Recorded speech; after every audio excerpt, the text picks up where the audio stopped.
Hello, everyone. Today is Sunday, August 21st, 2022. I am the Hulk 9000, and I trust you are all angry today. Welcome to the show, everybody. I am Mr. Brown. Today is the news of the week, all the usual happenings in the old twatosphere as well. Um, Lots to get through, as I always say. So let's get the guests out. Here we go. First up, set your Jedi power wands to stunning and brave. We have the wonderful Not Brian Banner. Right, but Hello, mate. You all right? okay. How are you? How was the chat this fine evening? Hello, chat. I think the chat's on fire already. We've done nothing, but they're busy. Well, someone has to run the show. They do. Are you good, Brian? Are you good? Are you good? I'm okay, ready to go. Should we just get on with it? Yeah, why not? Okay. Next, he is the backbone of Sunday night. It is the wonderful, and he is MattCat83. What's up, nerds? Hey, buddy, you all right? I'm good. How are you? Yeah, not too bad. Bit tired with gardening and being old, but there you go. I feel you. How's your channel going?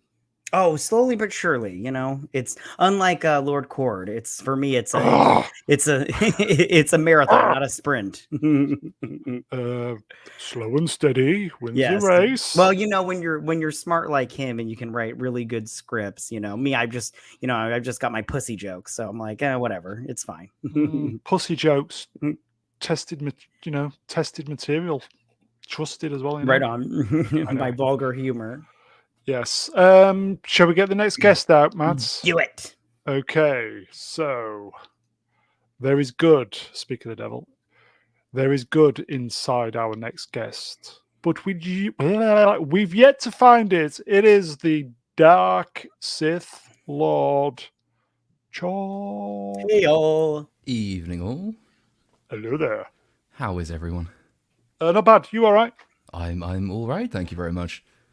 How's video editing going, my friend? Yeah, it's pretty much done. As I was chatting to Ian before we came on air, it's all the mainline footage is all done. I need to put music to it and make sure that won't get copyright flagged, which is always good fun. And then there's just putting a little avatar in there occasionally, and then there's a little intro skit which I need to stick some clips together. But it will be done this evening, and it will be out tomorrow evening. About fucking time. Tell me about it. I never envisaged spending this long on She-Hulk. The actual review is, I think it's 20 minutes longer than the episode itself now. So I can officially claim to be a long man now. That's all good. Oh, I think you need to fine tune, my friend. Still good, but hone it down a bit. I think. But anyway, you have a short attention span, so. I'm sorry. Did you say something? So everything's good in Lord Land, yes? Yes, yeah, all reasonably good. We should trademark that. Lord Land. You know what my next question is? I think something about next guests. Next, he's the golden reach-around droid of choice. It's Z3PIO. Hello. How is everybody? All the better for seeing you there. Oh, thank you. Managed to get myself some free time this evening, so I thought I'd jump on in and check out what's going on. Get in. Have you recovered from yesterday? I have, yes, indeed. Just had a nice, relaxing oil bath and just chillaxing in a dressing gown. Dreamt of She-Hulk slowly getting naked. Massive green schlong. Are you smoking a cigarette? Death by snoo. You know what my next question is, don't you? It's bring on the next guest. And I will just say one thing about being the wise elder of the channel and the go-to guy for opinions is that as a mark of respect, we always bring him out last. And I'm sure it annoys him, but here he is, everybody. It is Mega Geek himself. He directs stuff, you know the rest. Ian David Diaz. It doesn't annoy me. I don't mind if you bring me out last or first. I mean, I think it's kind of like a sign of respect, really. That's what I thought. Unless you deliberately is. want me to come out last and try to annoy me, which I don't believe you were trying to do. I think you're being respectful. I'd like to think. I could be wrong though. It is, my friend. You know me. You know me. Of course, I know you, sir, and that's Are why I you- asked the question. Yes. Are you well, Ian? Are you well? I'm all right. I'm all right. You know, I just want to see what kind of horrors you going to inflict on us I amongst the stream. I don't think there's any trans news this week. Oh, good. thank So- fuck for that. So Lord, Lord's happy. Should we just say hello, chat? Hello, chat. Hello, chat. How are you? Hello, We can chat. see you. Hello, chat and lurkers. You're right, chat. Hiya. Okay, right. So let's do it. Let me get my graphics on. Where are we? I'm Boomerang. There we go. Episode 85, end of week musings, Sunday, August 21st, 2022. That is today. Free eye test, complimentary eye test. Mr. Brown Alliance, we need to get to 1,000 subs. Please subscribe. Please. Any day now. We briefly, well, for 2 hours, mentioned this. Yesterday. Who would like to go first? It's She-Hulk, by the way. Lord, you may go first. You love it. You like fuck it. off. No, I'm just trying to think if there's anything left to say that we didn't get through yesterday. Right. No, I mean, well, having just spent however many hours it is again today putting the rest of the review together, I can say it doesn't get any better with exposure. Yeah. And yeah, the more you reflect on it, the more sort of petty, vindictive, cruel, pointless the entire endeavor seems to be. So I've had good fun shitting on it, but I have sort of gone back in, laughed at a stream yesterday, and certainly after some of the stuff Meggie was saying, I thought it would be worth going back in and adding a couple of things in that I thought should probably, deserve a bit more attention. So yeah, taking the piss out of it, but actually, it's a frivolous series, but it actually is indicative of some quite serious and unpleasant things, and they probably should be ventilated. So it made my review longer, and it meant I had to spend longer suffering through the show, but I'm hoping it's going to be worthwhile at the end. I apologize. Brian, could I ask you one question, please? Certainly. Is there anything good about this program other than the lead actor? Yes. Yes, there is. And it is? It's only 30 minutes long. It's an absolute pile of manure, and not just the ordinary fertilizing manure, but nasty manure that clogs up the drains, etc. I would give this one a very large Hulk-esque body swerve if you're thinking about watching it. I don't even think it's worth having the police at the door for the torrent, to be quite honest. I think we've said just about everything we could have said on it last night. Mean-spirited, grim, about as funny as a terminal diagnosis, in my opinion. And I'd really rather not do next week if at all possible. I know. Okay. I think I will watch this week's episode and decide. Matt Katz, thoughts? I don't know what you guys are talking about. This show is fantastic. It's top-notch writing. The visual effects are, movie quality. This is one of the best shows I've ever seen. I don't know what you guys are talking about. We found a witch. And that was the mirror version of Matt. No, we said a bunch of this show's just, it's not very good. And it really bums me out because I just pulled out the comics from this version and I pulled them out today and I started reading them and it's really not that bad. I really wish they wouldn't have done what they did. And I don't know. It's just a bummer because they have opportunities that they just waste and it bums me out. In the chats, Time Profit, there are 6 people on the panel who are responsible for pushing the viewing figures of this crap show. Sorry. Whatever. I don't subscribe to Disney. My viewing figures don't count.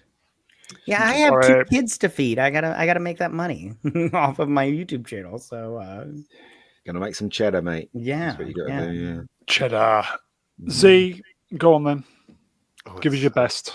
horrible. It's so horrible. They had such a rich and lavish IP that they could have generated a really good series out of, and instead we got the worst case scenario. It really is horrible. It's not good, is it? In the chat, Melvin Deeply, hello Melvin. I want to know if pink bits are green. Got a nasty rash once off a girl with pink parts. Ew. Ian, please summarize. I'm not going to waste a second on talking about this. So carry on. Okay, right. Okay, so just check out Pornhub. There's a video for this on Pornhub. So other than the lead actress, obviously not the lines she's saying, it's just as bad as it gets, isn't it? Yeah. Anyway, moving on. Okay. Good idea. Bonus episodes dropped this week, which was surprising. I've yet to see it actually. Me also. A lot of people are saying it was quite good. Yes. So I haven't seen it yet, so I can't really comment on it. There are two parts to it. The first is animated short, Night of a Thousand Cats, and then it moves into a live action part. But if you listen to everything that the cat says, the themes and actions of the animated short get repeated in the live action one. There are lots and lots of different parallels, and it's very cleverly done. So if you haven't watched the Sandman, take a look at it. I mean, the series itself is a bit meh, but the 11th episode I thought was really good. Well constructed. Wow. So definitely the best. The best will last. Oh yeah. Who else has seen it? I just started. I'm almost done with the volume 1 of the comic book, and then I'm going to watch this. So I have not seen it though. Anyone else? Well, I gave you my opinion last week, but I haven't watched this latest the bonus episode. stuff of it. Okay. Yeah, this was very much a mixed bag for me. I thought there was a lot of good stuff in it, but an awful lot of bad stuff too. I will be giving that episode a watch and see how it goes. Brian, is the series worth a watch though? No. Okay. No, I don't think so. Z series worth a watch? It's instantly forgettable is what I'd say. So there's it's nothing there to keep you engaged. It's just something I had on and we binge watched. Okay. So this is just content then, isn't it? It is really, but if the story itself was constructed the same way as the 11th episode, then it would have been a lot more dramatic and more engaging to watch. Yeah. I mean, I'm still going to watch, whatever comes next because I'm interested in the characters and I want to see how it goes. I haven't read much in the way of Sandman, so I've got no source material really to base my opinion on other than the TV series itself. But I'm prepared to give it another go. Here you go, Franco. Hello, Franco. I really enjoyed the first 10 episodes. Bijot is in. Hello, Bijot. Supposed to be good, but have they gender swapped Constantine? Is that jarring? ? Grim is in. Watched. All agree with Brian, fan of the comics. Okay, so shall we move on? Yeah. Yes. Big week. Yeah. Ian, would you care to go first? Yeah, I loved every moment of this show. It's then very maybe spoilers. Well, I'm not going to give out spoilers. Maybe the last episode.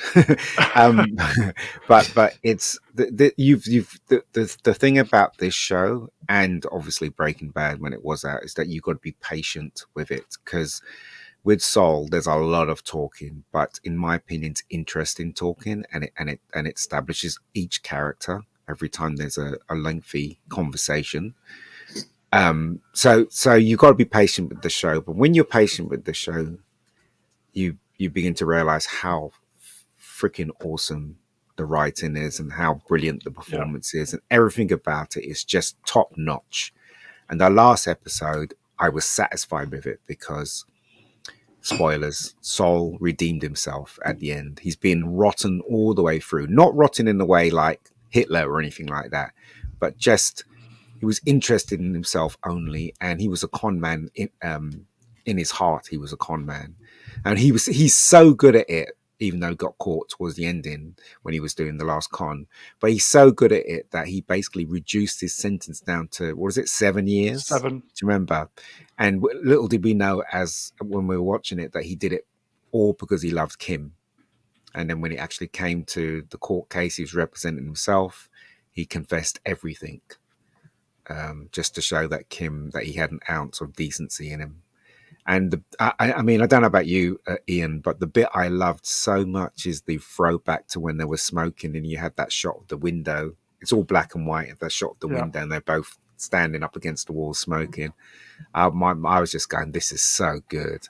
And then at the end, when she leaves him, you can tell he's basically contented where he is because he knows that he won't get into trouble there. Do you know what I mean? He can't do anything. He's stuck there, but he's contented anyway. So it's a really good round off to the character. And I felt satisfied that he had made the right choice. You know, sometimes you invest in a TV show and it goes and then it gives it the ending. And the ending's always like, oh no, oh. But this ending, I was like happy. Do you know what I mean? And anyway, I shall stop kissing the arse of Soul. In really the chat at Mr. Brown Alliance, that's me. Should I venture my opinion or keep my stupid fat mouth closed? We welcome all opinions, Melvin, especially yours, so you go for it. Brian? I'm mostly on the same page as Ian. I've absolutely loved this show over the piece. I've been recommending this every single week, but I'm afraid to say I can no longer do so with such conviction after this episode. And I've got specific reasons for that. I'll go into that pretty quickly.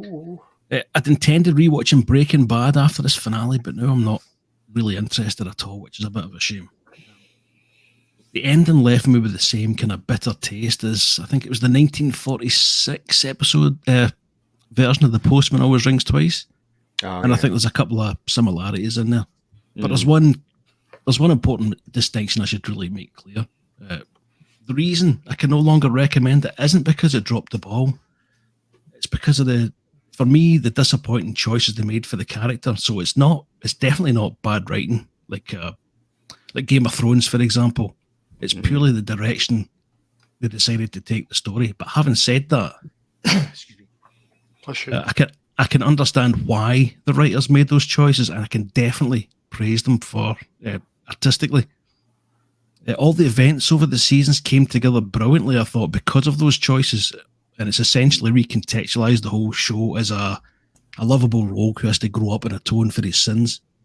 The only minor criticism I think I'd level is the pacing of this episode in particular in comparison with the rest of the show, and that the main character had to do something very out of character in order. But you never saw it coming, though, did you, Brian? I didn't see it coming. I was praying it wasn't going to happen. Yeah, and when it did, I thought, "Oh, this can't be happening." But I think those nitpicks aside, I would say that I still think the integrity of the story remains, and I think everyone involved in this show deserves immense credit for everything they've done over the last 6 years. Yeah, I kind of somehow agree, but I obviously got a different feeling towards the ending. I just thought it was fantastic that he basically he literally became a good guy at the ending, and I kind of applaud to that, because usually when you have shows, long running shows, they always give you something that's dark at the end, or they think they're being clever. Instead of giving you a nice ending, they always give you something dark. But this ending was quite good because he was an arse. He killed his brother, man. You know what I mean? He's a complete arse, but he realized he was an arse towards the ending. So anyway, that's just my take on it. Here you go, guys. If you want to respond to Melvin. Melvin says the finale was fucking shite. They made him the stupidest unt on the planet. He deliberately chose 86 years in jail for 7 years and ice cream for no gain. It was retarded, and I don't like using that word. Can I just answer that? So he basically the reason why he did that was because he loved Kim, right? So he wanted to show Kim that he wasn't going to be that person again. And I got the feeling, even though it was never said, that he felt that if he didn't go to jail and if he came out in 7 years, he'll carry on doing the same things that he did. And the only way to save himself and show Kim that he cared about her was to do that. And that's the conclusion I came to. I'm pretty sure that a lot of people didn't come to that conclusion, because that just goes to show how well written it is. The ending can be multifaceted. You can take whatever you want out of that ending. And I took the positive side out of that ending. And obviously Brian took the negative side of the ending. I'm not speaking for Brian. Sorry. Carry on, Brian. Not quite. I wouldn't say quite that. It's a bittersweet ending for me. All right. Because I like the character, I want to see him out and about and ducking and diving, but it doesn't serve the story as well, I think. Right. A little bit woo, a little bit wee. Yeah. One thing I really did like in that scene that you mentioned, Ian, was the use of colour in the cigarette. As if the flame between them was still burning. I thought it was really pretty clever. Yeah, it's as I said, right. I think it's like Mr. Robot. I mean, I know a lot of people that couldn't stand Mr. Robot, but for me, Mr. Robot was so different and so unique, well directed, that I thought it stood out a mile from every show that was happening around about that time. I agree. And it's the same thing with this. You've got to be patient with this. You've got to invest in the characters, and you how could you not be invested in characters when you're watching this? Because obviously he comes from Breaking Bad, so from the word go, you're invested in him. Yeah. Do you know what I mean? So, and I, as I said, I take away from it that he's now become a good guy and put all the stops for him to not to be a twat anymore. In the chat, Time Prophet, I heard Breaking Bad is all about drugs, and I don't like shows about drugs. It's about drugs, yes, but it's more than that. I mean, it's that's sort of the MacGuffin isn't the right word, but it's the thing that makes the entire story happen. And there are times when they use it to tell amusing stories, but the overarching run of Breaking Bad is definitely not, say, like the glorification of drugs. I mean, this is a thing that really destroys people's lives, and the show does a pretty good and quite impactful and emotional way of depicting that. I'm kind of with Time Prophet on that. I mean, I'm not big on the whole drugs thing. I was once upon a time. That's why I'm not anymore. And I don't tend to like I didn't particularly like The Wolf of Wall Street for that reason. I mean, I thought it did really glamorize them in a way that perhaps shouldn't have been done. But Breaking Bad, it tells you sort of the good and the bad. It glamorizes them occasionally, but then it shows you the kind of people who glamorize them probably don't end up in a good place. I always like the Mexican cartel stuff, which is why I kind of liked Breaking Bad. It's a superb. I've not seen enough of Better Call Saul yet, but I mean, Breaking Bad, for example, is superbly written in terms of sort of world building and that richness. When you can go from sort of comfortable suburban housewives to the Mexican death and drug cartels, and it's some brilliant performances, brilliant character writing as well. It's a really good series. Time Prophet, I would thoroughly recommend that you watch Breaking Bad. The thing about Breaking Bad is, right, it's about a person that was basically picked on from when he created that company straight through. His wife picked on him, the students didn't respect him, whatever, and then he finds out he's suffering from cancer. It's all the build up, and then once he builds up to a certain point where he has power and he thought he was going to die and he didn't, he became addicted. That's basically what the show is about. He gains the respect in the end, but the respect is the kind of thing that really does actually bring him down in the long run. Yes, because actually absolutely. The respect that he thinks he's got is the very thing that will destroy him. I mean, it's a really, really... It took me a while to get into it, but once you actually give it the time, Breaking Bad is one of the best things that's been on TV in decades. Andy Mouse, Breaking Bad was epic.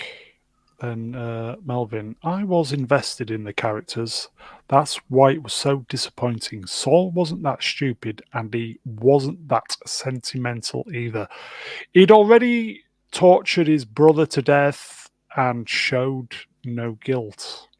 But that just goes to show, don't it? It goes to show how great he was as a con man. He got them to put down his sentence to 7 years. Yeah. Right? The things that he did, he got them to put down. And then, right, what made him redeem himself was that he confessed and now put his sentence up to X amount of years, was 30 years or whatever. He's never getting out.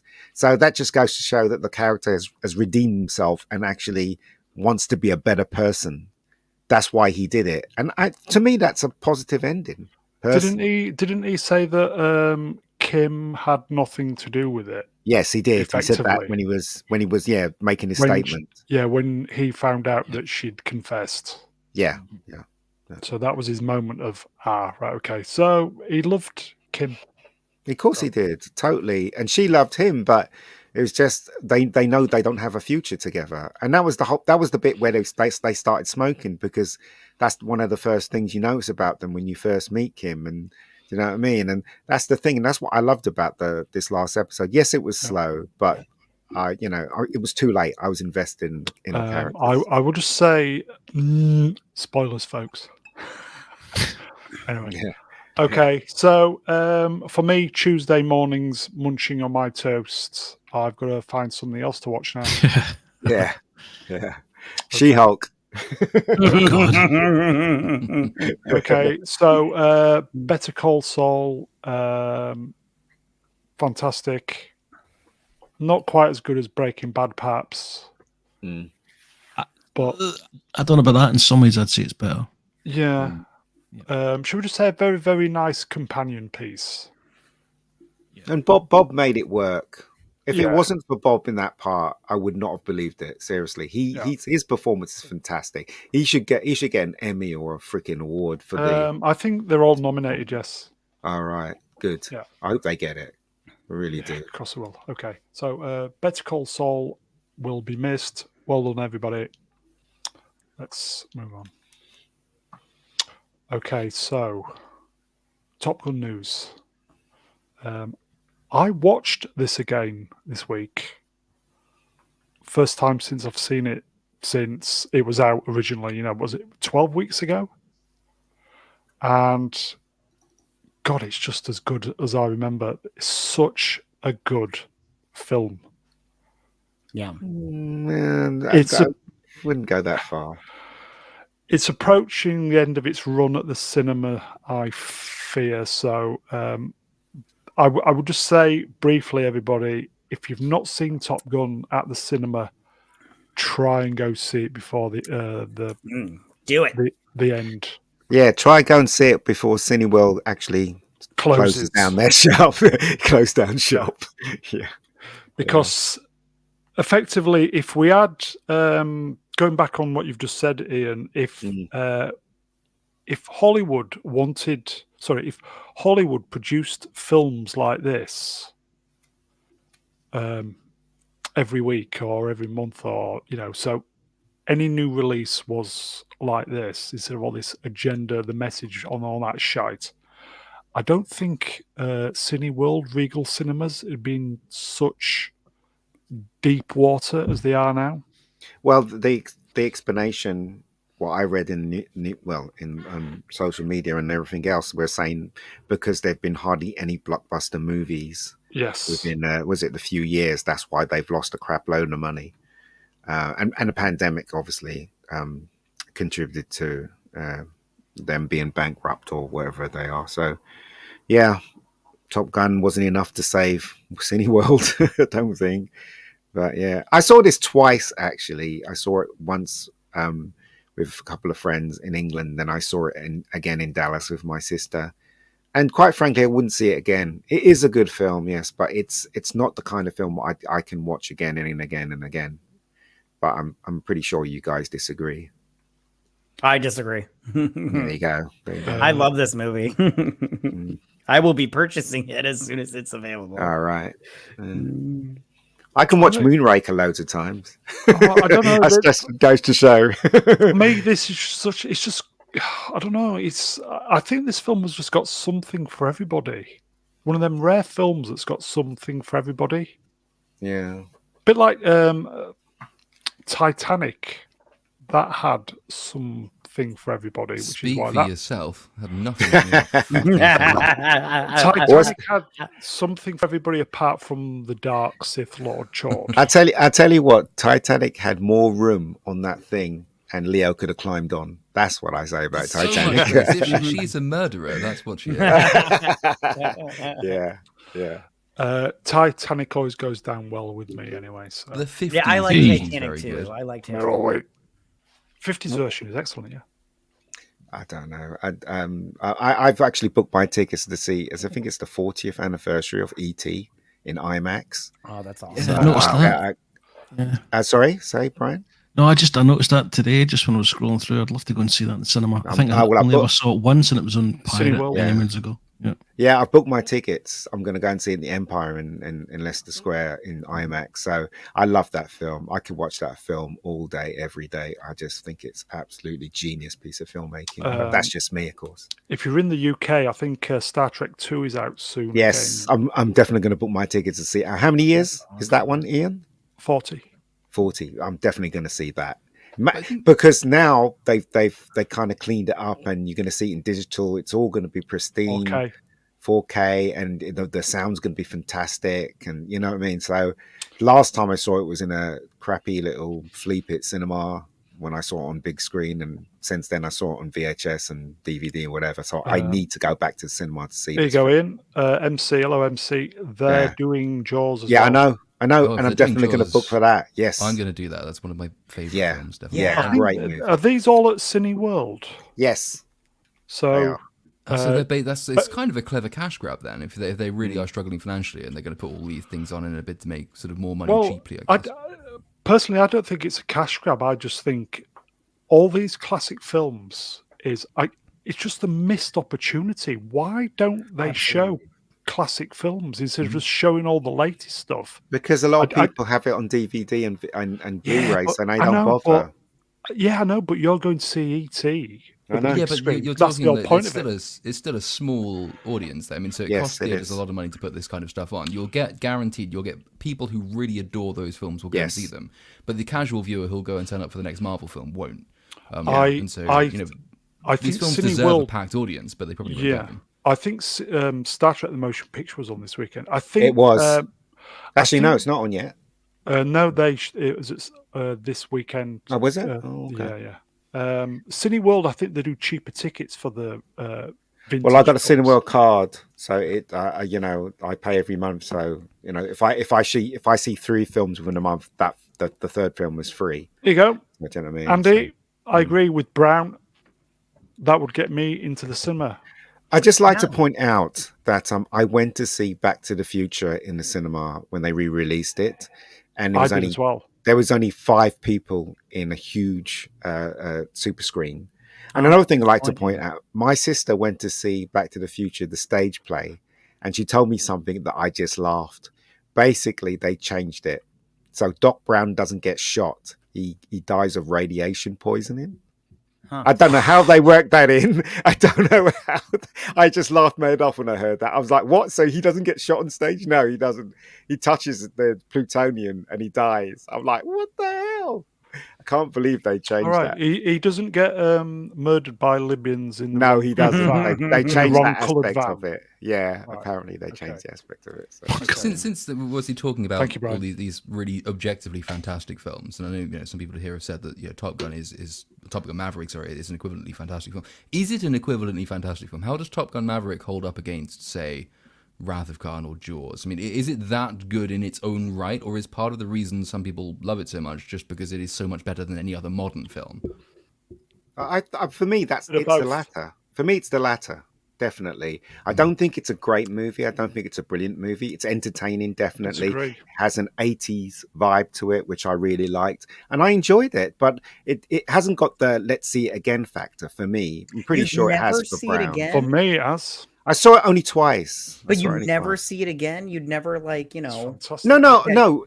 No, what I mean, Matt, is that I wouldn't go out my way to see it again. If it's on TV, I'd see it. If it's on Netflix, I'll see it again. Yeah, definitely. But with films like E.T. and Close Encounters and the films that I love the most, when I must have seen Indiana Jones and the Temple of Doom 20 times in the cinema. That was before the advent of Blu-ray and VHS had just came out. I saw it 20 times in cinema, and that's when it used to cost £2 to go to the cinema.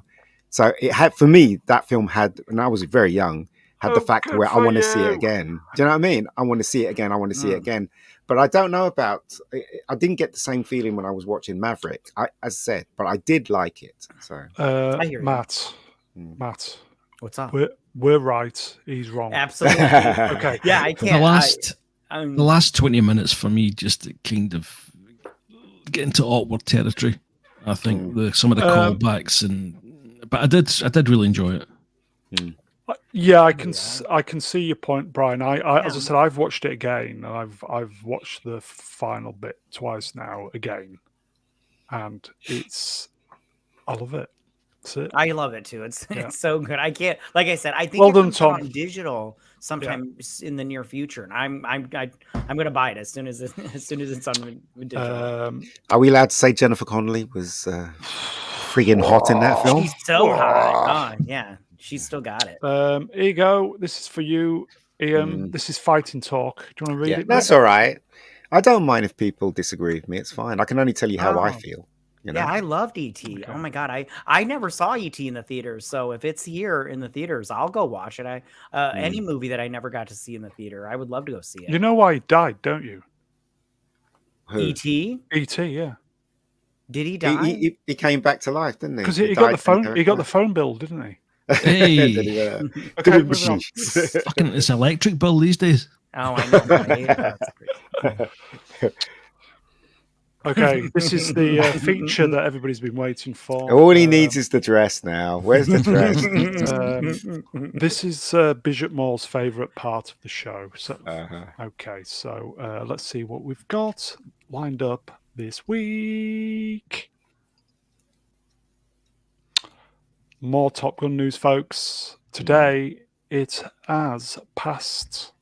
Well deserved. Avengers: Infinity War. I think it's at position 6 now. Can you believe it? It's good. I mean, Tom Cruise deserves this because he worked really hard on this film. Yeah. In fact, every film he works on, he works really hard. And you got to. I mean, as a person, I don't know, but as a filmmaker, yeah, he's good. Ego Lord. Yeah, and I love you too. Okay, so I just think it's deserved. Tom, he's worked hard all his life. As we always say every week, no matter what you think of him, the guy's a true professional when it comes to movies. And but I think that's his drug of choice, isn't it? Making movies. It is. So yeah. I can't wait to see what he does next. He's got like that Les Grossman movie. I really want to see that, or show, whatever it is. I really want to see that. So can't wait. In the chat, Tom Cruise should have been a jockey. He kind of is. But, yeah. But that was problematic. And he might have sucked Tom's dick time, which is very difficult to say, but yeah, with relish, Andy. Yum yum. God, you guys are terrible. Is there Top Gun 3 on the way, folks? What do you think? Another 35 years, you think they'll still be on the go? I'm with Ian on this one. I don't think they should make another one. And if they do, maybe should wait. But this one's I felt like this was a really good follow up. And Ian again says all the time, us Americans, we just love to keep redoing stuff. And it's maybe you should just end it. You did a good job. Don't ruin it by fast tracking another one. We do things like the Gulf War, for example. Sorry, Mark. Oh, you're fine. Yeah, no, but I think that they should just leave it. Leave it alone. And maybe in 30 years when Tom is dead and that Miles Teller guy wants to do another one, maybe then. But I don't think they should do another one. Yeah, I agree. They shouldn't. Just let it ride its glory now. Its glory. Yeah. Don't get me wrong. I'm all for a good sequel, but don't do it just to do it. I personally, I think they could probably get away with one more if their expectations are not to make $1 billion, because it'd be a tough act to follow. Don't. That's just a few steps away from Top Gun 5 Space Maverick. if they do one, the story's got to be right, and then that's it, no more. They might get away with it. No, I don't know. Just leave it now. Well, he is doing that space movie that he's doing. We're going to film it all in space. Okay. Right. Okay. So let's move Look at that. on. This week's news. We're sorry. We're Um, sorry. So sorry. Is he far or is he near? Ezra Miller is. This basically stinks of his agents telling him to say this. Oh yeah, he didn't even put out the statement himself. It was his representative that put it out. Yes, I'm saying. So that means it means shit. Well, hopefully Yeah. it's because he's in a straitjacket somewhere. To his eyeballs on Hopefully. Yeah, this is crazy. I don't know. It could be the South sorry, go Park ahead. skit, but there is an earlier South Park episode, I think, before the BP I'm Sorry one, where they actually make a joke of the fact that whenever celebrities do anything wrong, fucking kids, taking drugs, whatever, they go into rehab and everyone just sort of moves on. Right. Rehab is the celebrity's equivalent to prison. You can go there for about a week and then everything is forgiven and he'll be back in the Flash next month. That's so It might true. be, That's so true. It might be the guy that's in charge now of Warner Brothers. He's trying Zaslav. he's trying to get the audience back online with Esma. But the thing is, though, gosh, he's not been fired though. He's not saying it. I want to see a video of him. Flash. I want to see his eyes. I want to hear what he has to say. Well, I want to hear his apology. The Flash is still go though, isn't it? The film, they've not cancelled it. It's still go. Yeah. But I'm not watching it. Yeah, see, I'll watch it. Have you noticed that all the media outlets that are promoting this apology all use pictures of Ezra Miller where he's perfectly normal? Right. Not any of the crazy outfits he's been wearing over the past few years, but always as the most respectable looking man he can be. Yeah. Like they're trying to whitewash what he's done. Yeah, that's what they're trying to do. Yeah, well, they put out, the Hollywood Reporter put out a thing where they had 3 strategies that they were going to do, well, as far as the Flash goes, and this was strategy number 1, that he'd do an interview apologizing or whatever, and then he would do very little promotion. And I think that this statement is the first step in that. Like then he'll come out with like an interview and saying like, hey, I was all in a weird place or whatever, sorry guys, and then he'll just like basically disappear. Because from what I understand from scoopers and stuff online is that this was his last movie. He's not going to do any more acting. Like he's like done with Hollywood or whatnot. And I just go, that's Hollywood's fine. done with him. Yeah, I'm fine with that. But I see maybe an interview coming, and then he's just going to go away. Go away. Franco Walker still doesn't know who it is. Yeah, We it's we good. envy you, Good mate. that Yeah, you've that's done. good. Yeah, That's it's It's good. a good place to be. I think part of the problem is that Ezra Miller doesn't really know who he is either, and I say he quite deliberately because he spends half his time thinking he isn't one. Right. Melvin says says at Franco Walker, he's a famous perv. Yeah. The problem he'll have with any kind of recovery tour, anything like any proper redemptive attempt, is that it's not just one thing he did. Like, he didn't just fuck a kid, which Hollywood can forgive, apparently. It was just this slow, steady trickle of what's Ezra up to this week. Okay, well, he choked a pregnant fan. That's one thing. Okay, then he went on a rampage through Hawaii and apparently destroyed half the restaurants there. That's another thing. Then he goes on like stealing drugs and alcohol from corner shops, and then what he runs a cult with children and guns. And it's just goes on and on and on. Allegedly. And I think he was done for most of this stuff. It's going to be really difficult to rehabilitate him because it's not just like, you can't say, well, it was just a moment that he went through, that one thing that he did that was wrong. No. It was like 3 or 4 months of this stuff. After all that, he got nicked for pinching whiskey from a woman's house. But Lord, you know that because you're a journalist, you know what they're trying to do. They're trying to basically cheers, MC. They're trying to basically make you forget all that stuff by putting out a statement like this, and it's not even from him. So you know exactly what they're trying to do, and this is the reason why I will not watch this film, because I do not want to contribute to this guy's lunacy, and I don't want to be by watching the film. This is the way I see it. Obviously, you guys don't see it this way. You're actually condoning what he's done. He should be punished. The film should be stopped, or he should be replaced. That's the best. That's the moral thing to do. But they're not going to do that because of money. No, I mean, I wouldn't pay to see the film. I'll put it that way. But Sail the seven seas. Yeah. People have been sent to prison for a lot less. Yeah. And served a long time, yeah. Yeah. But here's the thing: it all depends on how much he's backed by the studio, because that's the relationship that studios have with the media. If the media is trying to downplay it, and if the media is trying to essentially take the "I apologize, I'm in rehab" line and just forget about that, that means what the newspapers are banking on is that the studio will in fact back Ezra Miller, because studios will then, in theory, in the future, they do this with politicians all the time, they'll say, well, if you run this especially negative piece about our star in our film, we won't give you the exclusive interview with the lead actor for the next big film. Yeah. And so if the media suspects that the studios are going to back Ezra Miller, then of course they aren't going to double down on how much of a shit he is, because they don't want to lose the interview with, I don't know, Tom Cruise or whoever they've got coming up after that. You're absolutely right, because I was in WH Smith's today, and I pulled out a Empire magazine, and I was looking through it, and they had a review on the Hulk, She-Hulk, and I gave it 4 stars. I'm like, yeah, you're kissing, aren't you? You're kissing. You don't want you want the interviews, don't you? So you have to give it a certain amount of stars so that you won't upset the studio, so your magazine can keep going. And see, that's why I don't read reviews anymore, because they're all being corrupted, aren't they?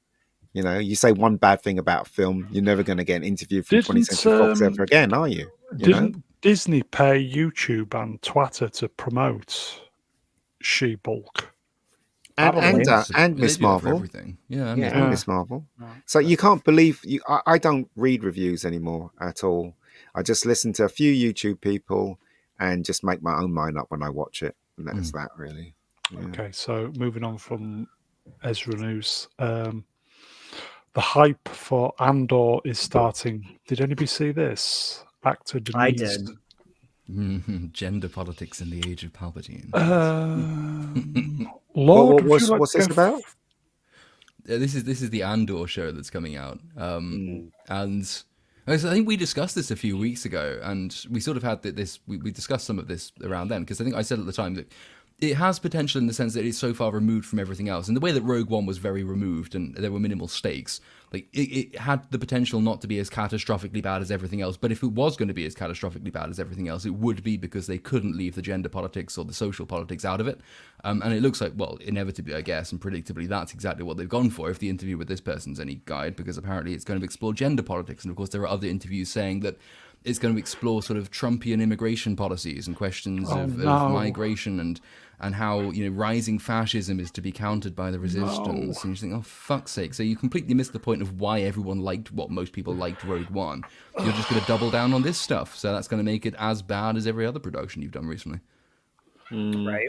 Matty? I mean, I'm going to watch it just because I did like Rogue One, but I don't understand why they keep doing this. I just don't understand. Like, do they not understand that people like us don't like it? I just don't like it. And politics ruins everything. So it's just, I don't know. It's a show that nobody asked for. Mm-hmm. Right. I mean, I am going to watch it just because I did like Rogue One, and you can always money. rely on Matt to say, you know what, I'm going to watch it. I am. Well, I watch everything, but I love. This is the thing. I love Star Wars, and I just can't. I can't take This is myself. not Star Wars. I know. I just can't pull myself away from this universe because I love the aliens in it and the spaceships and all that stuff, and it's just really hard for me to pull myself away. So I think want for it to be good is really powerful. I mean, I think that is what keeps a lot of people going back to it. My usual rule for these things is that I will not pay to watch it. I will watch it and I'll review it, and if it turns out to be shit, I'll make money off of them. But I'm not expecting it to be good, but that want for it to be good is still there, and it is still potent. I mean, that's why people keep going back, and it's also why people get so upset when it's not. And then, of course, you reliably get the stars of these shows coming out and saying, well, it's just toxic fandom. No, it fucking isn't. Right. It's because we actually really love the thing that you're ruining. Right. Yeah. Yeah. I'm always hoping that it'll be like, what I always loved as a kid. And they have been letting me down lately a lot. So we'll see. Okay, can I say something, Matt? It's never going to be that ever. I know, ever. But I know you said. Well, I didn't think Mandalorian was too bad. Was that bad? I thought those were actually pretty good. But Boba Fett, they really let me down. And then what was that? Obi-Wan was such crap, and Obi-Wan. those movies are bad too. But I don't know. I'm trying. One of these days, maybe I'll just be like, that's it. I'm It's just done. cake. This is It's just shit. cake. In a nutshell, folks, it's I'm just already cake. there. It's KK that's spoiling all this. I'm already there. I just think this show, nobody asked for this show. You might as well make a show about Porkins. Do you know what I mean? Nobody's going to ask for that either. Do you know? I'd watch that though. That's the I thing. know I you knew I would. would watch it. Ruin Johnson was pushing for that, yeah. Wade, Roundhead. the Star Wars story. Wade deserves his own Star Wars. There is something to be said, I think, for those ones that people don't ask for. Sometimes will actually end up being the better ones. Like, for example, no one really anticipated Rogue One coming out. Nobody really asked for Rogue One. Now you can find problems with Rogue One. Everybody can. But it's also it is the best of the Disney Star Wars films, and it does sort of hold together in its own terms as well, despite not being a film anybody wanted or expected. And I think partly because nobody wanted or expected anything from it. So the studio didn't pay too much attention to it. So KK at the top of it, because no one was really clamoring for the story, she didn't really see it as this opportunity to start pushing her agenda. Whereas with the mainline massive productions, things that are successful already, she'll look at those and say, well, that's my opportunity to change the story and to insert the Force is female and all that bollocks. Yeah, if but you do the random things that the studio doesn't recognize the value in, then sometimes good ideas can slip through. And part of the problem is that the really popular, it's the reason the Mandalorian steadily sort of started going downhill and the Book of Boba Fett got worse, is because people actually already valued those things. And then she looked at them and said, well, that's successful. How can we turn that to my agenda? But the thing is that you say that, okay, right, nobody asked for Rogue One, right? But they wanted it. They wanted to know what happened before the main story of Star Wars, and people were interested in it. The point I'm trying to make is no one is interested in Andor. Nobody cares about Andor. Yeah, people wasn't care even the most about exciting thing about that film. Even yeah, exactly. I mean, when I heard the idea of Rogue One and it was how they got the plans to Princess Leia, I thought, yeah, that's a good idea. I'll watch that, and I was pretty pleased with the film when I saw it. I loved the blind guy. I can't remember his name. I loved the whole thing about it, apart from the main star who couldn't act out of a paper bag. Yeah. But apart from her, but as I said, it wasn't, we didn't ask for it, but when we heard the premise, we wanted to see it. Yes. Andor, nobody asked for it. No one's interested in it, but yet they're giving it to us. It's a big difference there. Yeah, I thought it would have that big robot, which was my favorite part of Rogue One. And he's not even in season 1. No. I guess he's coming in season 2. And I'm like, oh, bummer. No, he's too busy doing Resident Alien. Right. Yeah. Do you know what she looks like she's saying? She looks like she's saying, don't tell me how to control my anger, Lord Vader. I have to deal with droid calling and Mando splaining every single day. You don't know how it feels at controlling my anger than you. Also, we're going to be told that she's a hero for wanting to advance in the ranks of the Galactic Empire and be more responsible for genocide. But hey, strong women. Right. But she's a good Nazi. She's a good Nazi. She's female empowerment Hitler. That's all good. She also kind of looks like Ellen DeGeneres there, which is really my God, she does. I despise that woman. They've literally destroyed Darth Vader, haven't they? I haven't seen Obi-Wan, but I heard that they've destroyed his character. Oh yeah, of Darth Vader. Cook. I wonder if her wife will smash a car into another spaceship. I don't know. God. Okay, so moving on. Oh, it's Mr. Potato Head. There we go. James Bond casting news. Apparently, the producers are looking for a younger Bond. So all the old names, Cavill, Tom Hardy, Idris Elba. Oh, that's fine. It'll be Harry Styles then. That's the next James Bond. I can say. No, it'll be that guy that was in, as I keep saying, I think it's going to be him, the guy from Kingsman. It's going to be him, I reckon. Taron Egerton. Yeah, I reckon it's going to be him. I think they've got their eye on him. But the best thing to do, the most sensible thing to do is hire Henry. But they won't do it. They won't do it. Anyway. But they killed him, didn't they, Ian? Well, the thing is, I don't consider that a James Bond film at all. I thought it was so pathetic. I've just blotted it out of my mind. I'll never buy the film. I'll never see that film ever again. Insult to every James Bond fan out there, and I don't say that lightly. So they can kiss my ass. It was on Amazon recently, and I was just flicking through looking for something to watch, and so James Bond: No Time to Die. I thought, well, which one's that again? Oh fuck, it's that one. I'm not going to watch that again. No, it's not good, is it? So. Bijot says 007, it'll be the diver Tom Daly. A few boxes tick there, my friend.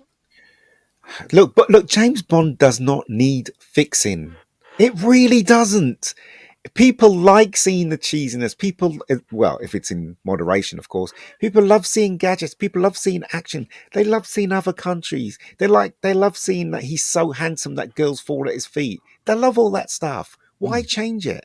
I think doesn't make any sense. There's also an argument for it, which is that there is a superabundance of media that's targeted at young people. And actually, the vast majority of the movie-going public are probably over the age of 35, at least, if not 40. Careful. And you all old fucks over there. But there is really something to be said, I think, for having a character like James Bond. And I think one of the reasons he is so popular is because that he is kind of like a role model or an icon for people who aren't, say, like Tom Holland's generation, who just want all action, young, fighting people. They actually want that kind of civilized smartness, slightly less physical, much more suave, much more experienced, a little bit more gritty in places, but also sort of it's an older generation's ideal of what a hero is, or at least it's a character that caters for an older target audience. And there's a real need for that kind of thing. I don't think it's a coincidence that, when you do occasionally get stuff that comes out targeting an older demographic. I think, what was it, The Expendables, with all the old 80s action stars, but older. I mean, it was a silly film, but it was really popular, and I think for a similar reason. I don't think you should make Bond super young, because you've got any other number of films you can watch to find a young action hero. Bond is supposed to be different. The reason why they want him super young is because they do not like the idea that a male is in a series of films is popular. Didn't you? I mean, what was evident to me, right, of that year when that film came out, and especially Batman, is that they don't like the idea that male heroes are the ones that achieve and win at the ending. If you look at every film that's come out recently, the Batman didn't stop Riddler. James Bond got killed at the ending. Doctor Strange didn't win at the ending. The what's her name, American Chavez, solved the problem. All the films that's come out recently, males do not finish on top. And this is this is another reason why they want him to be young, because they want him inexperienced so he can get bashed around, and at the ending a girl save him, or I don't know, but you can see what they're doing. The reason why Maverick is so successful is because it doesn't have any of that stuff, and Tom Cruise is the hero, and Tom Cruise saves the day. End of story. Grim Bobblehead in the chat. James Bond would like to apologise for his previous behaviours. I deliberately stopped myself from saying not all men want to finish on top, but I know. I know. I was just waiting for you. That's what she said. I seriously, me and Ian are huge fans of James Bond. I'm pretty sure that you guys are too. And quite frankly, that film, story-wise, photography was good.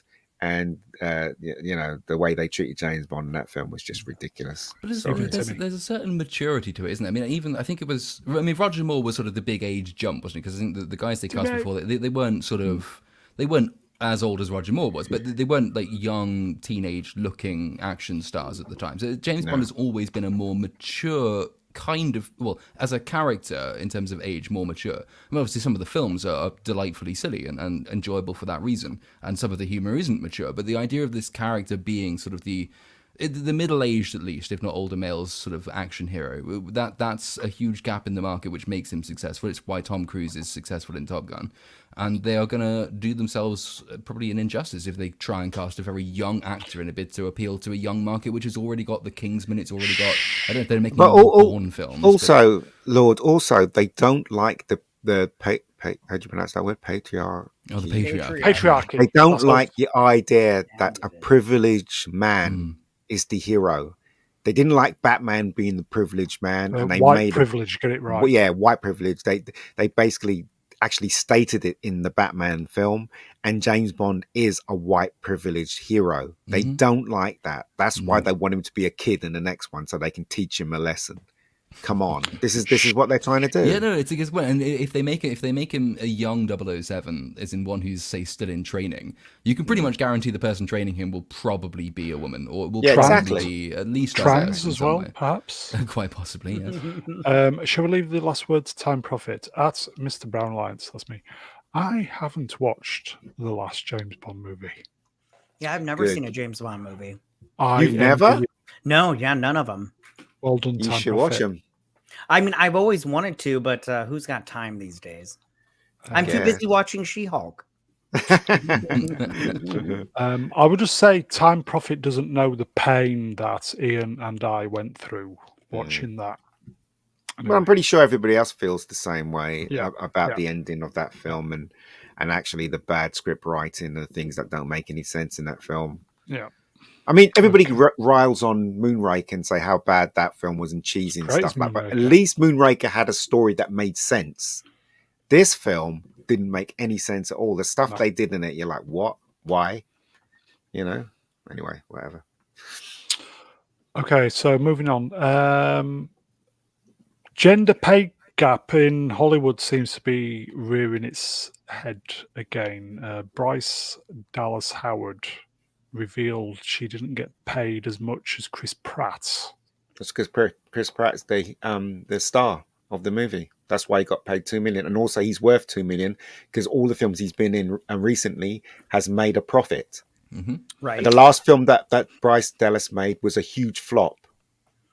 You get paid for how much you're worth. You don't get paid because you are a different sex. I'm sorry, it doesn't work that way. Yeah. Plus, I also go, if her representation is not trying to get the best deal for her, then that's not Chris Pratt's fault. That's her and her manager's fault. Gets so, a better agent. If I may, I'll just say goodnight, Jacob. If you look at the top comment from Lil Chad, I love that little Chad. When Chris Pratt was in Passengers with Jennifer Lawrence, he was paid far less than her. You pay the star more. It's not about gender. Yeah, because advertising based on, for example, Jennifer Lawrence was a bigger star than him at that moment in time, so she got paid what she's worth. Right? Yeah, and I don't know if any of you saw this, but when she was doing the Hunger Games movies, she had signed on for a 3-picture deal for those movies. And then for that second movie, she literally was like, I am not coming back to the set unless we redo my contract for the second movie. And they had to delay the movie so they could renegotiate her contract for that second movie. And I'm all like, listen, and I go back to that. If Bryce Dallas Howard wanted to get paid more, she should have just been like, listen, I'm not coming back unless you guys pay me more. And they probably would have replaced her. They probably would have. She's not of that worth. Yeah, exactly. You know, the last film she made was kind of like a pseudo James Bond thing, and it flopped abysmally. It didn't even. It was terrible. I watched the movie. It was terrible.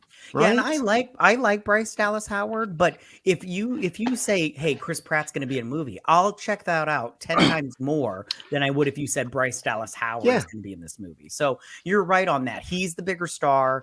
Yeah, and plus it's show business, not show friends. So if you want more money, you got to negotiate. And if they're not willing to pay you more, you either got to take the hit and be like, fine, I'm not doing it. Find somebody else, or take the pay cut and hope for the next one that you get paid more.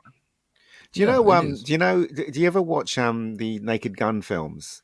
Who's his partner in that? He's like an old Hollywood star. George Kennedy. George Kennedy said something that kind of resonated with me. He said, they said, well, they were talking about his life and everything. You've been in all these huge movies and stuff like that. How comes you've not been the lead in any films? And you know what he said? He turned around and he said, do you know what? I'm just grateful to be working. Right. And that says it all about that man, right? Someone who argues, someone who's in a privileged position like Bryce Dallas, that basically is in a position where she everything is comfortable for her, and then she's complaining about her life that she doesn't get paid as much as Chris Pratt. Yeah, I'm sorry. I'm I sorry. only she earned probably- $1.5 million this year, but my co-star earned $3 million. This is the most pressing social injustice. Fuck off. She probably would have been a nobody if it wasn't for a famous father. Right. There's also No, And- she's that. no, but she's a good actress, though. She is. And she said that Chris Pratt went to the studio and was like, hey, you know, for the next movie, you guys need to pay her more or I'm not going to do this kind of That's thing. nice of him. Yeah, he went to bat for her. And, you know, I saw some people complaining like they were like, they should have let her do that, not have a man step in. And I'm all like, oh, shut up. I was like, any help you can get to make more money, I say take it. Because I was like, you know, but he stepped in and was like, hey, you guys need to pay her more for the next one. And I believe they did. So, Here you go, But folks. seriously, if you're going to get paid $2 million to make a film, right? Just be grateful that you get paid $2 million. and You know what I $2 million mean? is It's like, what the not- hell? Yeah, that's not chump change. That's a lot of money. Exactly. here you go, folks. Melvin Deeply. Bryce Dallas Howard looks like a lizard. She's been horrendous in everything she was ever in. Remember her outrunning a T-Rex while wearing high heels? I actually Cringe. thought she was good in that film, and I actually fancied her in that film, and I think she looked really gorgeous running in high Richie heels. Cunningham. But yet, I'm, you know, that's a bit problematic that she was running the high heels. You should watch some Japanese movies. They do kung fu in high heels. Do you know what I mean? So, well, I don't see what the point is really. Shall we give the final word to Melvin? George Mm. Kennedy made it to 91. Good actor, was in a ton of good stuff. And he was Yes. in Dallas too. Yeah, and he was grateful, and Yeah. that says it all, right? Yeah. Says it all. But it is this really common thing. I mean, it's media is one of them, but you find it everywhere with it's sports as well. So obviously we had the women's Euros on recently, and the American women's football team has been in lawsuits for years about the fact they don't get paid as much as the men's team does, even though technically they're more successful at winning things. And they argue, well, we're doing the same job, therefore we should get paid at least as much as they are. But that is not how massive entertainment-oriented industries work. You are paid based on how much money you bring in. The Men's World Cup brings in tens of billions of dollars. The Women's World Cup brings in about 5 million. Right. They made a big song and dance about the Women's Euros final at Wembley, which apparently broke attendance records. And they said, well, this proves that we should pay the women more because it's just as popular as the men's game is. Okay, but the top-tier ticket for the men's game was £4,500. And the top tier ticket for the women's game was £50. You're not making as much money for the people who are paying you, so you're not going to be paid enough. Yeah, it's not justified. You're right. In the chat, Time Prophet, George Kennedy was in Airplane 2. He was? wasn't. No, not Aeroplane 2. Airport. Airport. That was it. Yeah. Yeah. Airport. He was in Airport. Yeah, I think he was in George most of Peroni, them. I think. Yeah, I think he was in most of them. Yeah. And I think Great it was film, Jack great film. Nicholson that said you sign the best deal that you can at the time. So I think that, you know, listen, she got paid a good chunk of money. They She didn't. did. There's no way she just walked in there for nothing. Like so. Look. She gets all her flights paid for. Right. Yeah, she's on set, right? She's working Right. with Spielberg's company. I mean, she's not starving. She's got a nice house. She's probably got a swimming pool. What are you not grateful for, woman? Do you know what I mean? It's stupid. It really is stupid. Oh. Yeah. Hey, if they want to pay me $2 million, I'll put on a red wig and Yeah, I'll high do it, heels yeah. and run from a T-Rex. I'll do it. No, don't chase me. Okay, In fact, so it might not be her complaining. It might be the agent, and they've just put this Probably, stupid thing yeah. out, pretending that it's her. You know, Yeah. so they can generate more money for her as an agent. Obviously, he gets a cut of that. So it might be that. So if it is, I apologize to Howard, Dallas Howard. okay, so moving on from Ron Howard's daughter. Briefly, well, this appeared, didn't it? Jessica, I can never say her name. Gao. Kawa? I think it's Gao. Yeah. They don't know how to write court scenes for technically a court. That much was self-evident. Yeah, I still don't understand why you would admit to that. It's so embarrassing, and I don't know why you would say that. Look, forget about that. What about the missing table? That's all I can say. and why didn't they hire somebody that could write courtroom scenes? I don't understand this whole process. Like you hire all these people that are writers, but you don't hire the writers of a show that you want to make about stuff that you want it to be about. I don't get it. It's so weird to me. Like nobody thought about this before going into this show. It's so weird. It's so weird. We're gonna make a legal show, but we're not gonna hire any legal writers. Like it's so weird, so weird. They deserve to fail just because. Well, they didn't have to do that. All they had to do was look at the comics and refer to that. I mean, that's a simple thing to do. It's the stuff that they did in the comics. Do that. They couldn't do that at all. No. Yeah, because if they'd done that, it would have been good. No. Yeah, George Kennedy was amazing. I think is he gone now? George Kennedy. Dead, yeah. All right, he was amazing. Great actor. Okay, we'll move on from. I think we've put She-Hulk to bed. I'm fucking sick of it now. Yes, move on. You especially. This dropped. Bob Odenkirk, Giancarlo Esposito are getting some new. Getting a new series each on AMC. Straight Man, Bob Odenkirk, Parish, Giancarlo Esposito. I actually met him at a festival. He was a really nice guy. Really nice guy. Giancarlo. Yeah. He made this musical on. It was all set on a tube, a subway, and I don't believe it's been released. But it was quite good because I don't really like musicals, but I watched it and I thought it was quite entertaining. Wasn't Star Wars a musical? I thought it was when I first see it. Yeah, but he did this talk after the film and he was really insightful. He's a really nice guy. Sorry, I was just going to make a joke. The holiday special is a musical. Yeah. I'd love to see a TV series, Gus Fring. That'd be good. Yeah. But he's obviously not going to do it. Okay, so let's move on. Oh, come on. I just thought I'd throw this in because we love this girl, don't we? So yeah, lovely. she's so hot. She's so hot. Yeah. Who is it, Matt?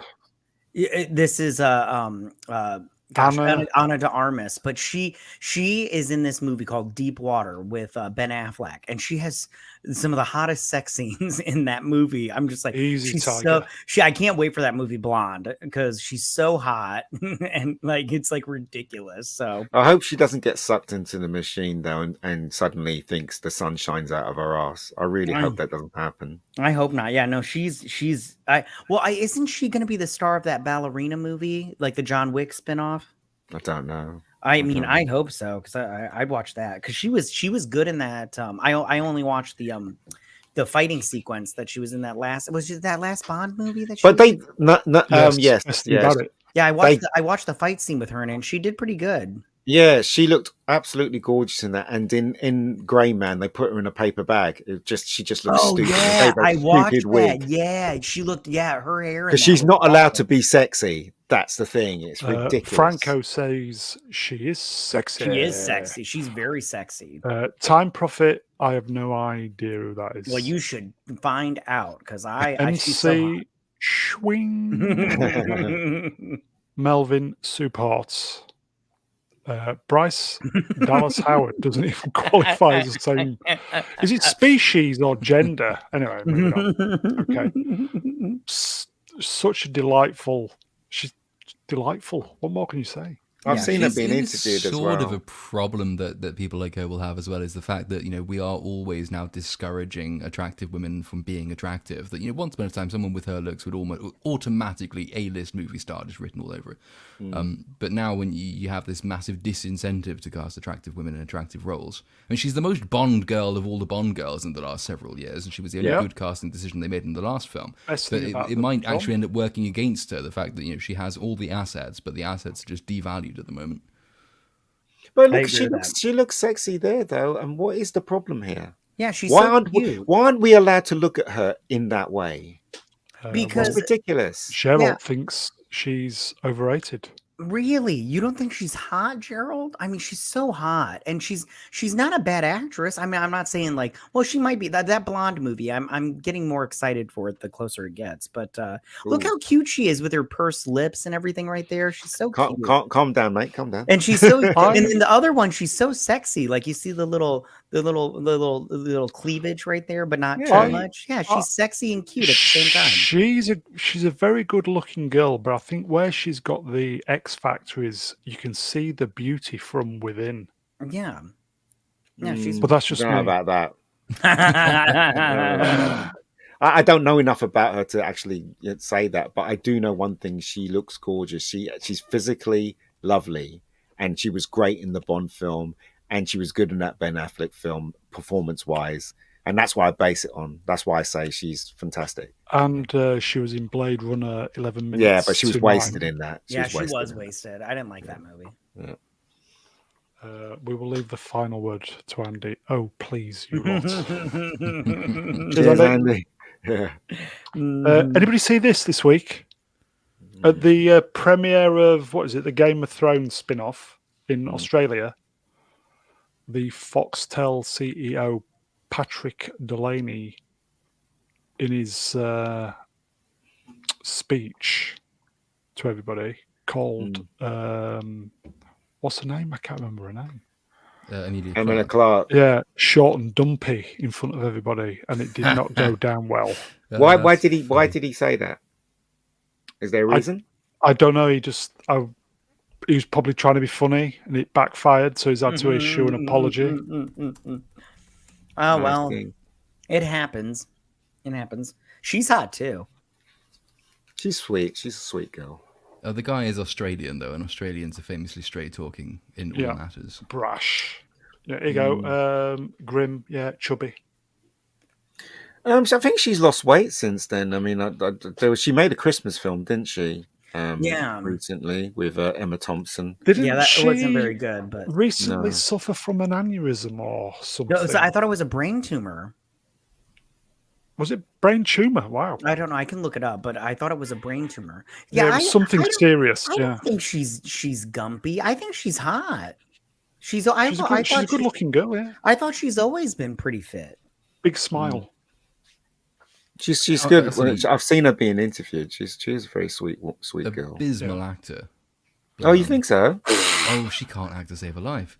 She's just above the line. That's why I think she's not brilliant. She's not great at performing, but she's you can accept her performance. You're right. It was a brain aneurysm. The great Andy Masterson. Hello, Andy.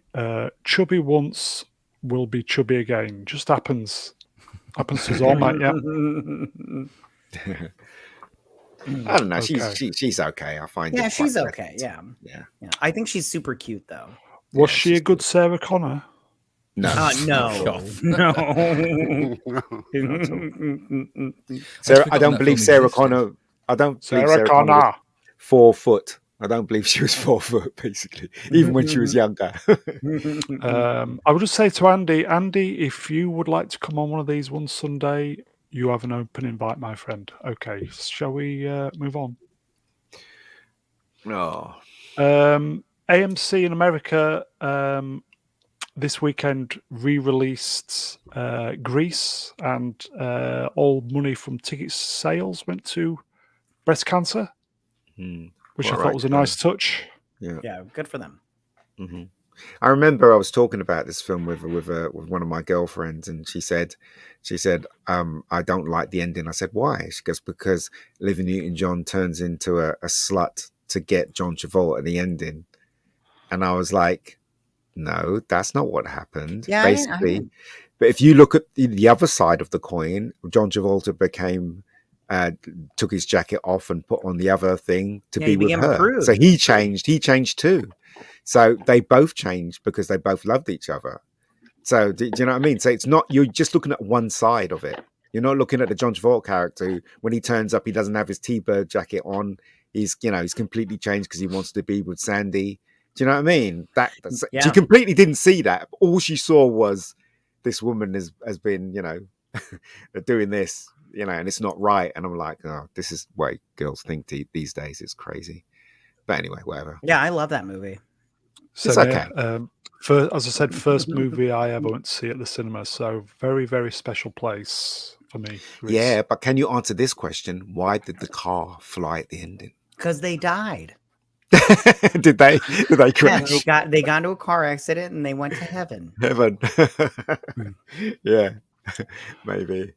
Yeah, Okay, she's actually so- lying in a hospital bed, dying of a brain aneurysm, and at the end, she goes to heaven with a perfect happy ending. Here you go, MC. This is a shock. Never seen Grease, never will. Oh, don't say never. Wow. You might one day MC, take a Grease chance. is a great film, mate. Yeah, it is a good film. I love that movie. I don't like musicals, and you know, I saw it once. I thought You it was like Star Wars?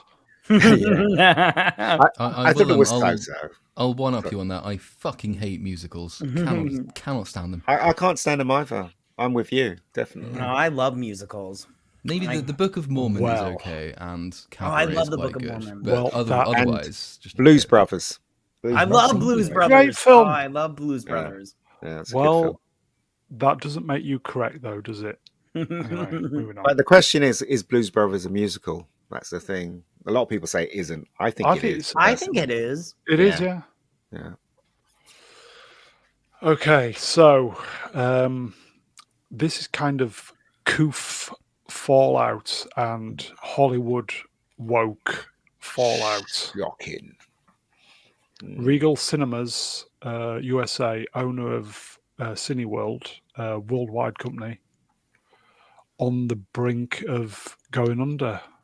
I think I was genuinely shocked when I saw this, but it's hardly surprising. Yeah, you're right.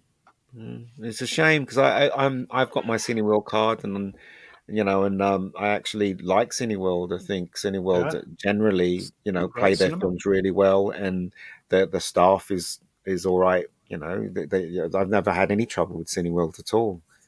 So it's a shame that they're going to go down. I had my cinema card since 2007.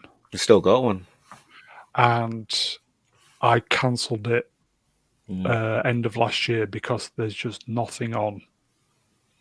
And it really wasn't worth me going anymore. Yeah. Well, it's Which not was a Cineworld shame. fault, isn't it? Yeah. No. But Cineworld also show a lot of Asian movies as well. So if you look on Cineworld's roster, what they're showing in their screens, they show a lot of we call them Indian in America, they call them Asians. A lot of Indian films over here, and those films make money as well. So 9 times out of 10 when I'm at the cinema, there's Bollywood movies. Yeah, Bollywood movies. Oh, I love Bollywood movies. Yeah. So.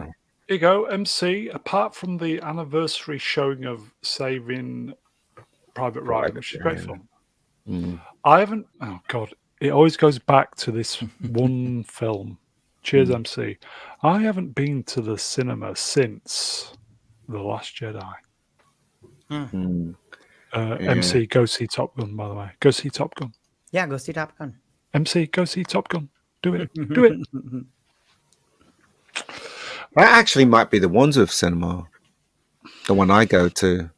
Is Cineworld a UK thing? Because I've never heard of Cineworld. Yeah, it is. Yeah, UK thing. Yeah, because they've recently, literally the year before COVID hit, they modernized all their cinemas. They did. Yeah, they did. They have their. That's always a good thing. 4XD, where you sit and the seats roll around. Because we were watching Rogue One, and my seat was moving with the spaceships and stuff. And then when they were near the ocean, they threw water in your face.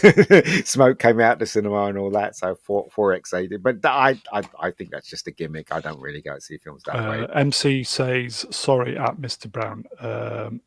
MC, I would genuinely say go see Top Gun before the cinema closes. Yeah. Anyway, I hope they don't go under. I hope somebody takes them over. Ultimately, they took over Virgin, did they not? God, that's going back. That is a long way back. I think they took over Virgin, took over all the Virgin cinemas, and wow, yeah. Ultimately, you know what, right? Hollywood need to get their act together.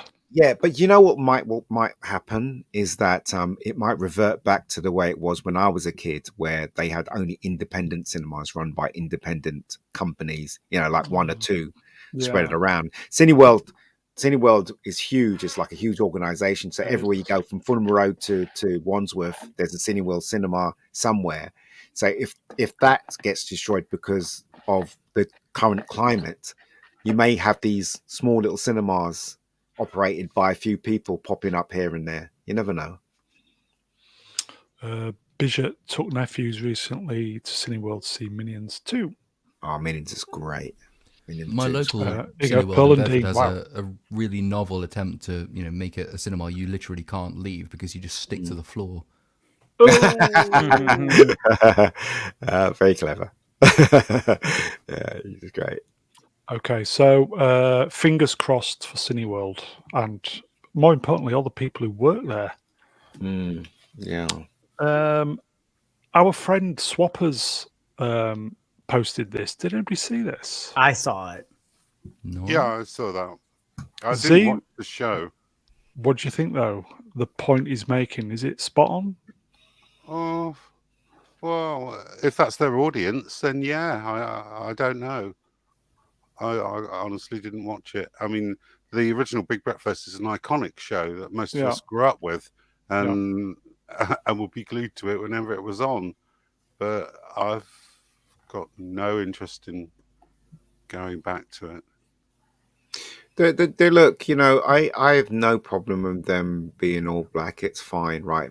It's fine, but we know the reason why they did it, and that's what it's like. It's like eating a piece of chicken and suddenly getting cut by a bone. You're enjoying the chicken, then suddenly you bite into it and a bone cuts your tongue. That's basically what this is like, isn't it? It's the right thing to do. It's one of those right things to do, but in the present climate, it seems very false. If you know what I mean. Yeah. So. Yeah, the next thing they'll be redoing Gavin and Stacey.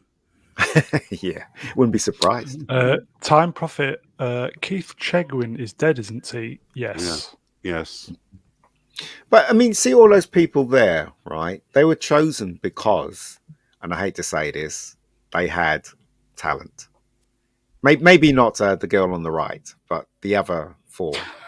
They had talent for what they did, right? Especially Chris Evans. Chris Evans was the man that was carrying the Big Breakfast, and he was good at it. He really was good at it. So yeah. Okay, let's move on.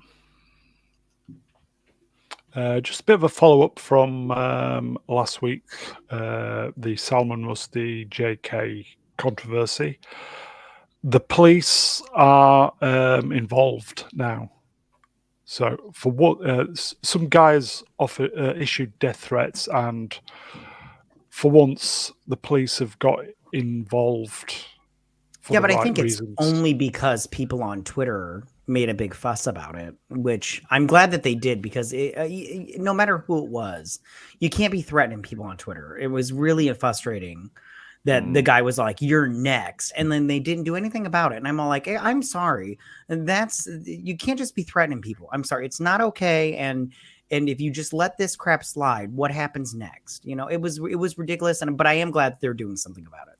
But they did, I think, as you say, they probably did have to be pressured into action about this. I mean, it's one of the really frustrating things that goes really back to the Salman Rushdie thing more than J.K. Rowling, though she's another useful example, which is that actually, in a sense, the other side has already won this particular argument. I mean, Salman Rushdie can be stabbed at a free speech event, and it almost goes unreported. And whenever it is reported, it's never mentioned who did it or why or where they were from. And in the case of J.K. Rowling, the police almost certainly had to be pressured into taking a death threat seriously, though she gets a lot of them. There was no massive outpouring from Twitter's usual demographic, which by and large hates J.K. Rowling, because there isn't any real atmosphere of free speech left in this country, and in America even, it's sort of deteriorating. The police are so very, very quick to go and investigate you if you make a funny meme with a trans flag. But if you get someone threatening death on the back of an author being stabbed almost to death, they have to be pushed to actually do anything about this. It's sort of depressing all the way around. Really, it's not a fun story. She should not be on Twitter. She doesn't need to be on Twitter. Yeah, said that last week. This doesn't make any sense at all. But if you think, when was the Charlie Hebdo thing? Was in 2012, I think, wasn't it? Yeah. Within 10 years, Wow. 10 years, we've gone from an attack on a little French magazine, and people did actually take to the streets, and it was reported, although, again, every single news outlet that reported it caved into the fanatics by refusing to show their cartoons. I actually harangued a BBC journalist about that because I met him at a protest. And that they were all just cowed in fear. They didn't want to offend people. They didn't want their news bureaus in foreign countries being bombed by fanatics. But that was, at least 10 years ago, you could say people took to the streets and held pens up and had protests about the threat to free speech posed by certain members of the Islamic community, shall we say. Whereas now, Salman Rushdie, who's had a fatwa over his head since 1987, is actually stabbed, almost killed, by exactly the same person for a bounty suborned by now the dead theocratic head of a fascist state. And didn't he lose an eye? He's lost an eye. He was stabbed in the head, and the throat, and the stomach. Oh my God, almost that's certainly lost horrible. his liver. I think it's still up in the air as to whether he will actually pull through in the long run. But this is a guy, back when the fatwa was issued against him in 87. There was even then this weird sort of mealy-mouthed, people like Jean Le Carré, for example, were saying, well, of course, the problem really was that he caused offence. And now that's the dominant view in society. Now the dominant view seems to be, if you say something that's offensive to Islam or to trans people, well, you're kind of at fault there. And actually, we don't really want to have to deal with this issue. It's a difficult one because it involves us asking awkward questions of multiculturalism and politics, and we don't want to do that. So now, the police will instantly go and investigate you for a hate crime or a thought crime, but actual death threats being made, or in the case of Salman Rushdie, actual attempts on people's lives, is always just, well, can we possibly maybe push this under the rug, or at least into the long grass, or at least far down the road to mix all the metaphors as far as we possibly can, just to avoid dealing with the real questions that it poses. Here you go, Ian. I think this is directed at you from Melvin Deeply. All due respect to the mega geek, why should she not be on Twitter? Keeping in mind the choice is hers alone, and almost everyone is allowed to be on Twitter. I'm not getting your logic. Well, what I mean is that nobody really needs to be on Twitter. But if you decide to be on Twitter, then basically, you have to accept the consequences if you say something like that. The point I was trying to make is that she doesn't really need to say anything because she's quite wealthy. She can just go and enjoy her life and do her stuff. And if she wants to say something about the person that we mentioned just now, she has enough money and power to actually go and visit him and see what he's like, or actually buy him a present. Why does she have to make her feelings known, written on Twitter? I suspect, and I hate to say this because I really like her, I think she's quite attractive as well, personally. I agree. Yeah. I just think that she's trying to get attention for herself. And I think that's always bad. Yeah, I think that's always bad. I mean, I don't think she really particularly needs the attention. She doesn't. She's in the enviable position of not needing to do this for attention, which essentially frees her up to take stances that she actually does believe in. I mean, she would have saved herself an awful lot of time, effort, hassle, and money, probably, had she just stayed silent and said nothing. But because she has enough money that she doesn't care, it's kind of like Elon Musk in that sense. I mean, there's no disincentive for her to actually speak her mind now. And in a way, I would say it's a good thing that she does that. No, I don't know. Maybe look. If say for instance you got hurt, Cord, you got stabbed when you're walking down the road wearing a dress, right? You got stabbed. I wouldn't put on Facebook or Twitter or anything about my prayers and my thing go out to Lost Cord. I wouldn't do that. What I would do if I had money and I was in a position to is to find out where you are. Right, buy a bunch of flowers or whatever I think is appropriate for that, and go and see as long you. As long as the flowers match the dress, I'm exactly. I would go and see you, and I would talk to you. Just like when Chris Reeves fell off the horse, and Robin Williams didn't. We heard Robin Williams visited him after 5 or 10 years later, after he did it. He didn't make a big thing about it. He didn't need to, right? So I question her saying this on Twitter. That's what I mean. She might have done it for the right reasons, but no, I agree. I think there's just a slight. I would say maybe there is a difference though in sort of circumstance. So when if you're talking about a massive it's an innately political question, but it's also a massive societal question. Like something like the value of free speech and the right of people to speak freely and to think freely and to say publicly what they believe to be the case. And so in J.K. Rowling's case, I don't think she's necessarily doing it because she wants to be known for the stance she's taken. I think she's doing it because things. For example, would there have been even half as much attention being drawn to some of the excesses of gender politics and trans rights and all the associated issues had it not been for this incredibly famous person saying, "Look, I'm a woman. I've survived sexual assault, sexual violence. I'm seeing this change in society, and I'm going to take a stand against that." And maybe would we all have been as aware of the issue had it not been for her? I think that might make it slightly different than, for example, for like Christopher Reeve, for example, which isn't the same kind of question at stake there. I don't think. Yeah, I don't know. I just think it's odd that stars always do that. Oh yeah, a lot of them do. I mean, it is yeah. just virtue signaling in a lot of cases, definitely. Okay, we'll move on from this then. So, quickly, Matt, you're upset about this, same as me, aren't you? I'm so upset about this. It's like ridiculous. He is arguably my favorite character on this show, and I'm really bummed Superman that and Lois. Yeah, Superman and Lois. I love that show. I'm really bummed that he's leaving. I think he does a great job. It sounds like the fact that he hasn't gotten the poke yet might be the reason why he's leaving the show, yes. Which is also a bummer. Because I mean, let's be honest, even the CDC has changed their guidelines on their website for as far as the poke goes. So it's just a bummer. I'm really bummed about this. So hard. I just get the feeling Superman and Lois is never destined to be the great show that it could be. Which I don't understand. It's so There's always good. something going against it. But anyway. Yeah, okay. I love this show. It's such a bummer. Z, are you disappointed about this? Being a fan of very much so. Yeah, I mean, the series is the best thing that's on the CW by far. Yeah. And to have the cast break up, just after 2 seasons is just getting going. Recast him. You think recast him? I think just getting back on board, just whatever it takes. So he's leaving?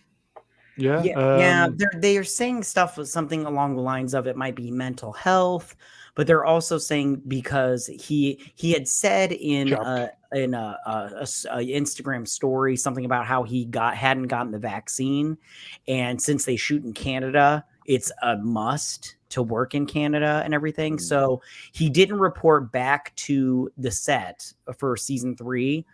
And so because of that, they're having to recast him. And it sounds like a lot of issues, but I really wish that they didn't have to deal with all this. I wish he was coming back. Okay. Shall we move on then? And finally... No. Oh, look at that. I can't wait for this. You have no idea. This dropped this week. It's a long way. What's it for? Yeah, what's it for? Anybody know? Ian, do you know what it's for? No, I have no idea. Ian, brag it up, dude. Brag it. I love this show. Matty, do you know what it is? It's Rebecca Gold. Does anybody know? Yeah, it's Rebecca Gold, season 2. I can't listen. I know I'm licking Ian's taint by bragging about the show, but listen, this is really good. I enjoy this mini web series that he's put together. It's very good. It's well written. He does a great job directing. I love this. This new actress does a great job. The old actress did a great job. It's very good, and I don't just say that because I like Ian, but it's very good, and I'm very proud of Ian for doing it. I know. I know. Ian's head is getting so big right now. Always a good barometer of this channel, Franco Walker. What is it? It's a web series. It is called Rebecca Gold. That's right. Watch it. I'm telling you, my wife watched it. She thought it was good, and I think it's very good. I wish it was longer. It's very, very good. This is second series actress, isn't it? Yeah. The problem is you're not going to see the season 2 until the end of probably towards the end of next year because it's going to take such a long time to shoot. Yeah, it is. And I really shouldn't have put this picture out because it is going to take quite a long time to shoot because a lot of people are not getting paid, so I have to work around them. Right. So, but the one thing's evident, they all want to do it. So that's why I'm doing it. So. Well, yeah, I'm going to try it. But I'll donate. Get a GoFundMe going, for God's sake. I'm going to try it, but I'm not shooting until end of September. So that's when I'll put my my plans in motion. But yeah, that is me hiding my face, trying to pointing. Everybody knows what I look like anyway. What are you saying? Are you saying you can see our house from here? No. Basically, I was trying to tell her she needs to look at that point because her eyeline is wrong when she's talking to the person across the table. That's what I was saying to her. Basically, she's a really nice girl. Actually, she's got the character down, and she's very hot. I follow her on she's Instagram. Hot too, yeah, of course, yeah. So you need to focus on that levitating yellow dot that I'm pointing at. Yeah.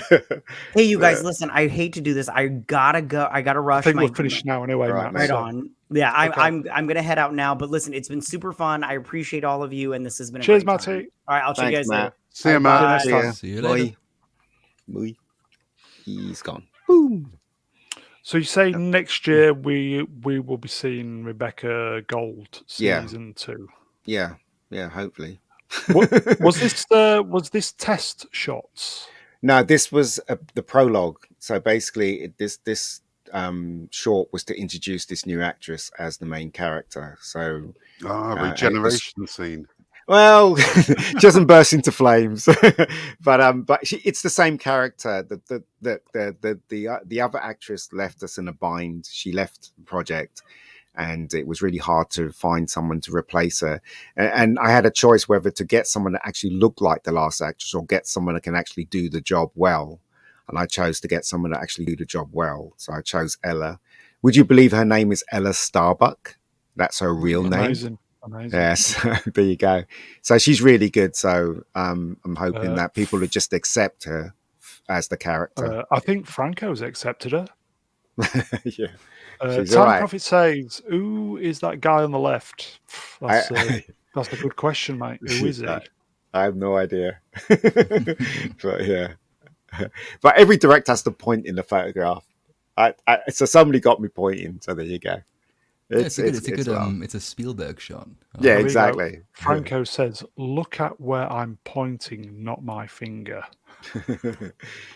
But yeah, no. And at the back is my brother. He's playing a guard. Oh, here you go.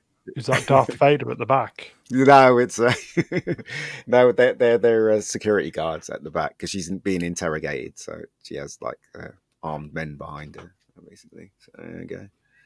It's a laugh. But anyway, I appreciate you bringing it up so that people can know what I'm doing, which is quite cool. Thank you very much. You need to get crowdfunded, mate. If you're gonna, I will. I'll go for it. Basically, if I fail, I don't even care if I fail anymore. Now I've gotten to the point where I'm just going to try everything. Do you love doing it? That's the reason why I do it, because I love doing it. There you go. So, yeah, there you go. That's, I'm sure that if you did a crowdfunding or something like that, some of the peeps would put some in. Yeah, I will. I'll give it a shot. I'll definitely give it a shot. Right. Anyway. I think that is it. Please consider donating to the Mega Geek for his projects. There will be links and all that shit. Okay. I think that is it. I will pop some graphics up. Put you lot back up. There we go. I think that is it, folks. Everybody in the chat, always the same peeps. Always great to see you here to finish the week off, as it were. She-Hulk did her best to finish us off, but I will not be sorry if I never have to see that face again. My ideal woman, even though she's green, but anyway. Okay, so guys in the chats and the lurkers, you're the best. We'll see you next time. Always loving the interaction.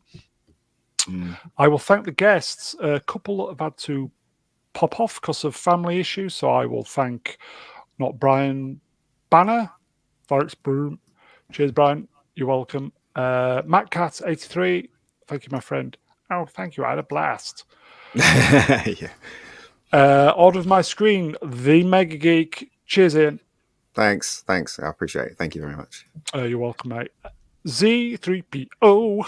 Always a pleasure, sir, and thanks very much for the chat. You are, of course, the best people in the world. We are nothing without the chat. Mm. And last but by no means least, it is Lord Chord himself, Lost Chord. Thank you, as always. And get that You've video really out, got son. to get on the radio, Lord. With that voice, seriously, you've really got to get on the radio. I personally think the Lord and Brian, when Brian puts his good voice on, I think you two could do a really good podcast. Yeah, audio. Oh, we'll have to read Swap Shop's book, the audio book, when he. Oh, finally yes. comes out. Yeah, definitely. But he'll never finish that, so that's not an issue. Anyway. He's the George R.R. Martin of our channel. Yeah. I think that's it. I will just say to everybody, have a great week. I don't know if we'll be doing episode 2 of She-Hulk, probably, but if we do, it'll be the last time we do it. So that's it. Take care, everybody. Good night. Night.